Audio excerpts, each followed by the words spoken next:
तारीख की किताबों से ना कभी कभी कुछ कहानियां बस मिटा दी जाती हैं, खामोशी से। एक ऐसे किले की दास्तान है जिससे भुला दिया गया था। चलें आज उसी स्याह किले के राज से पर्दा उठाते हैं। जरा सोचिए, दरियाए चंबल के किनारे वो ठंडी खौफजदा हवा, पत्थरों से आती सीलन की अजीब सी महक। ये है किलाए जुल्मत। इसका नाम ही लोगों के दिलों में खौफ भरने के लिए काफी था। कहते हैं शाम की सुर्खी जब इसकी काली दीवारों से टकराती थी तो वहीं दम तोड़ देती थी। यहां खामोशी भी चीखती थी। तो मिलते हैं इस कहानी के मरकजी किरदार से, एक ऐसा शख्स जिसे तारीख और पुरानी चीज़ों से बेपनाह इश्क था। लेकिन एक सवाल है, क्या इतनी हिम्मत होती कि ऐसी जगह पर कदम रखते? शहजादा हुमायूं, पुरानी तहजीबों के राज जानने का जुनून था उन्हें। अपने 3 वफादार सिपाहियों के साथ वो उस किले के दरवाजे पर खड़े थे।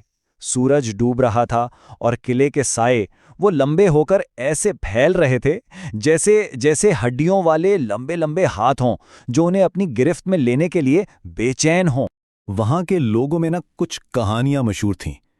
कहते थे कि उस किले का पिछला दरवाजा आज तक कोई नहीं खोल सका, और जो भी इसके अंदर गया वो कभी लौटकर वापस नहीं आया। तो फिर इतने खतरनाक किस्सों के बावजूद शहजादा हुमायूं वहां क्यों गए? आखिर वो क्या ढूंढ रहे थे?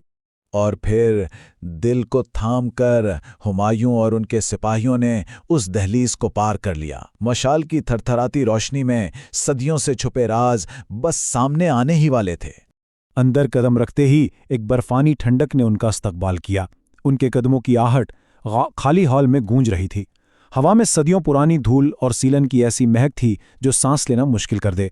दीवारों पर बनी तस्वीरें वो आम तस्वीरें बिल्कुल नहीं थीं। उन्हें देखकर लगता था जैसे किसी ने अपने बदतरीन ख्वाबों को दीवारों पर नक्श कर दिया हो।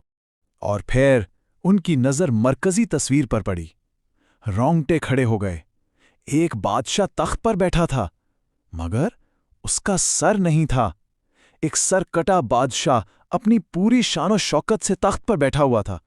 लेकिन असल अजीब बात तो ये थी, उस बादशाह के हाथ को देखें। उसने एक स्याह अंगूठी पहनी हुई थी जो मशाल की रोशनी में अजीब तरह से चमक रही थी। एक सरकटा बादशाह और उसके हाथ में काली अंगूठी, इसका क्या मतलब हो सकता है?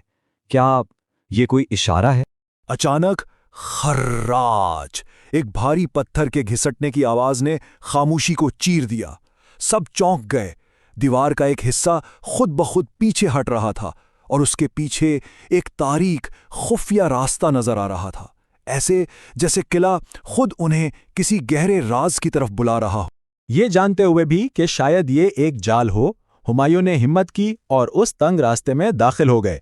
वो नहीं जानते थे कि आगे क्या इंतजार कर रहा है। रास्ता एक तहखाने में जाकर खत्म हुआ और वहां का मंजर, यकीन करें, नाकाबिले यकीन था। हर तरफ हजारों आईने लगे हुए थे। मशाल की कांपती रोशनी उन आईनों में अजीब तरह से झिलमिला रही थी। ऐसा लग रहा था जैसे वो हजारों आंखें उन्हें घूर रही हों, अक्सों की एक भूल भुलैया। हुमायूं ने डरते डरते एक आईने में देखा तो उनका खून खुश्क हो गया। आईने में उनका अपना अक्स नहीं था, बल्कि एक ऐसा शख्स खड़ा था जो बिल्कुल उनका हमशक्ल था, मगर उसने शहजादों वाला लिबास नहीं बल्कि सन्यासियों जैसे कपड़े पहने हुए थे। ये कैसे मुमकिन है? आखिर ये कौन है? इससे पहले कि वो कुछ समझ पाते, एक जोरदार धमाके जैसी आवाज आई। धड़ाम! तहखाने का भारी पत्थर का दरवाजा खुद ब खुद बंद हो गया। रोशनी का रास्ता खत्म। वो अंदर कैद हो चुके थे। और फिर दीवारों से एक सरगोशी गूंजी, एक ऐसी आवाज जो सदियों पुरानी लग रही थी।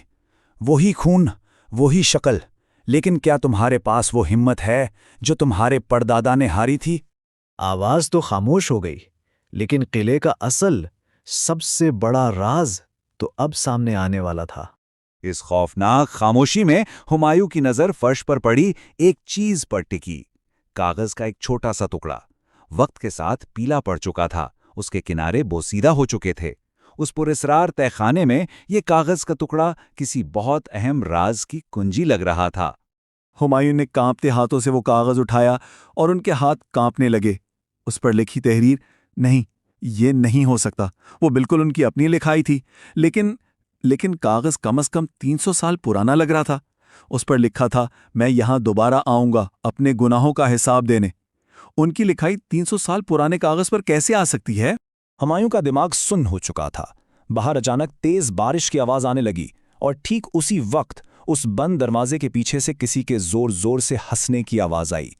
ये एक जुनूनी, फताहाना कहकहा था जो दीवारों से टकराकर उनके कानों में गूंज रहा था।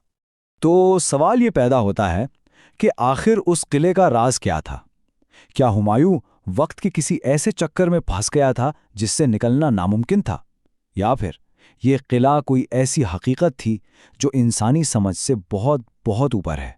इसका जवाब शायद आज भी उन्हीं काली दीवारों में कैद है।